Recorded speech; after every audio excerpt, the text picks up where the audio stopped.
നമുക്കൊപ്പം കേരള മുൻ captain commentator Bineesh Kiran കൂടി ചേരുന്നു. ബിനീഷ് ചേട്ടാ, സ്വാഗതം.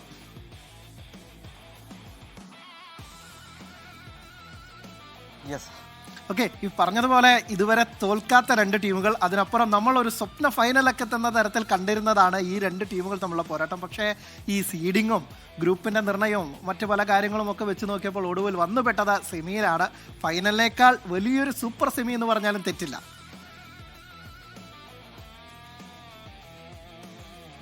ഒരു യൂറോപ്യൻ ക്ലാഷിലേക്കാണ് വന്നെത്തിയിരിക്കുന്നത്. ഒരു ഇലക്ട്രിഫൈങ് മാച്ച് അല്ലേ?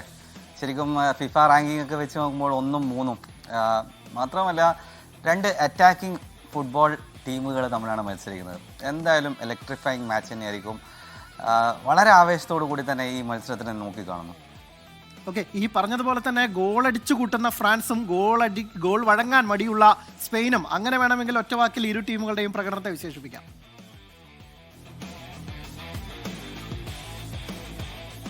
അല്ലേ, അങ്ങനെയും പറയാം എന്ന് വേണമെങ്കിൽ പറയാം. കാരണം നമ്മൾ ഒരു ഗോള് മാത്രമേ സ്പെയിൻ വഴങ്ങിയിട്ടുള്ളൂ എന്ന് പറയുമ്പോഴും 2 ഗോള് മാത്രമേ ഫ്രാൻസും വഴങ്ങിയിട്ടുള്ളൂ. അതിൽ ഒന്ന് നോർവേക്കെതിരെ ഗ്രൂപ്പ് സ്റ്റേജിലാണ്, മറ്റൊന്ന് സെനഗലിനെതിരെയാണ് ഒരു ഗോള് വഴങ്ങിയത്. അത് 4 ഗോള് അടിച്ചപ്പോഴൊരു ഗോള് വഴങ്ങി, ഒരു സോഫ്റ്റ് ഗോള് വഴങ്ങി എന്ന് മാത്രമേ പറഞ്ഞു വെക്കാൻ പറ്റുള്ളൂ. അങ്ങനെ നോക്കുകയാണെങ്കിൽ ഫ്രാൻസിൻ്റെ ഡിഫൻസും അത്ര മോശക്കാരല്ല. 2 ഗോള് മാത്രമേ വഴങ്ങിയിട്ടുള്ളൂ. മറുവശത്ത് ഒരു ഗോള് മാത്രമേ വഴങ്ങിയിട്ടുള്ളൂ, അത് ബെൽജിയത്തിനെതിരാണ്, കഴിഞ്ഞ മത്സരത്തിലാണെന്നൊക്കെ നമുക്ക് പറഞ്ഞു വെക്കാം. പക്ഷേ ഗോള് കണ്ടെത്തുന്നതിൽ 16 ഗോള് കണ്ടെത്തിയിട്ടുണ്ട്. മുന്നേറ്റ നിര വളരെ അപകടകരമായ മുന്നേറ്റ നിര. ദുവയും എംബാപ്പയും ഒലീസയും അതുപോലെ തന്നെ ഡെംബലെ അടങ്ങുന്ന ആ മുന്നേറ്റ നിരയെ എങ്ങനെ തടയാൻ സാധിക്കും എന്നുള്ള പ്ലാനിലായിരിക്കും. ഓക്കെ, ഒപ്പം തന്നെ ഇരു ടീമുകളുടെയും ഒരുപക്ഷെ ഇന്നത്തെ ഡിഫറൻസ് എന്ന് പറയുന്നത് മധ്യനിരയായിരിക്കും. ഡിഫൻസീവ് മിഡ്ഫീൽഡിൽ വരുന്ന കാര്യമായിരിക്കും.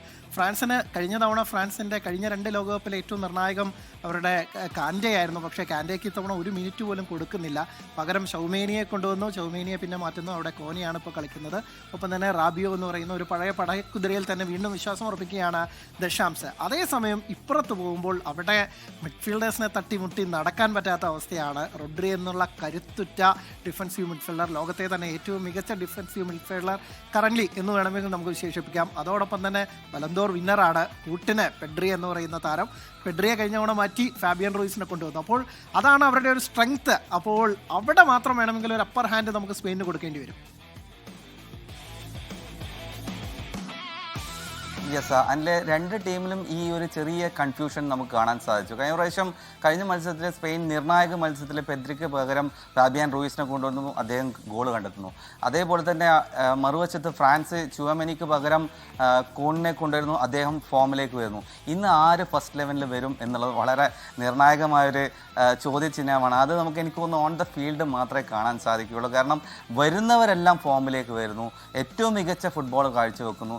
2 ടീമും ഒന്നിനൊപ്പം ആർക്ക് അവസരം കിട്ടുന്നു അവരൊന്നും പുറകോട്ടേക്ക് പോകുന്നില്ല. സോ ദാറ്റ് മീൻസ് ഇന്ന് വളരെ നല്ല കുറേ കോമ്പറ്റീഷൻ ഞാൻ പ്രതീക്ഷിക്കുന്നുണ്ട്. പ്രത്യേകിച്ച് ഫ്ലാങ്കുകളിലുള്ള ഒരു കോമ്പറ്റീഷനാണ്. ദുവയും പോറോവും തമ്മിലുള്ള ഒരു ഇത് കാണാം. അതുപോലെ തന്നെ നമുക്ക് ഡെംബലയും കുക്രേലയും തമ്മിലുള്ള ഒരു പോരാട്ടം കാണാം. യമാലും ഡിനിയയും തമ്മിലുള്ള ഒരു പോരാട്ടം കാണാം. അതേപോലെ തന്നെ നിക്കോ വില്യംസ് ഇന്ന് കളിക്കളത്തിൽ വരും എന്നാണ് പ്രതീക്ഷിക്കുന്നത്. അങ്ങനെയാണ് നിക്കോ വില്യംസും കുണ്ടയും തമ്മിലുള്ള ഒരു പോരാട്ടം കാണാം. സോ ഫ്ലാങ്കുകളിലുള്ള ഒരു മികച്ച പോരാട്ടം നമുക്കിന്ന് പ്രതീക്ഷിക്കാം. ഓക്കെ, അതോടൊപ്പം തന്നെ 2 കിടിലൻ പരിശീലകരുടെ പോരാട്ടം കൂടിയാണ്. അപ്പോൾ നമ്മൾ ആദ്യം ആ കണക്കുകളിലേക്ക് ഒന്ന് പോയിട്ട് ബിനീഷനിലേക്ക് തിരിച്ചു വരാം.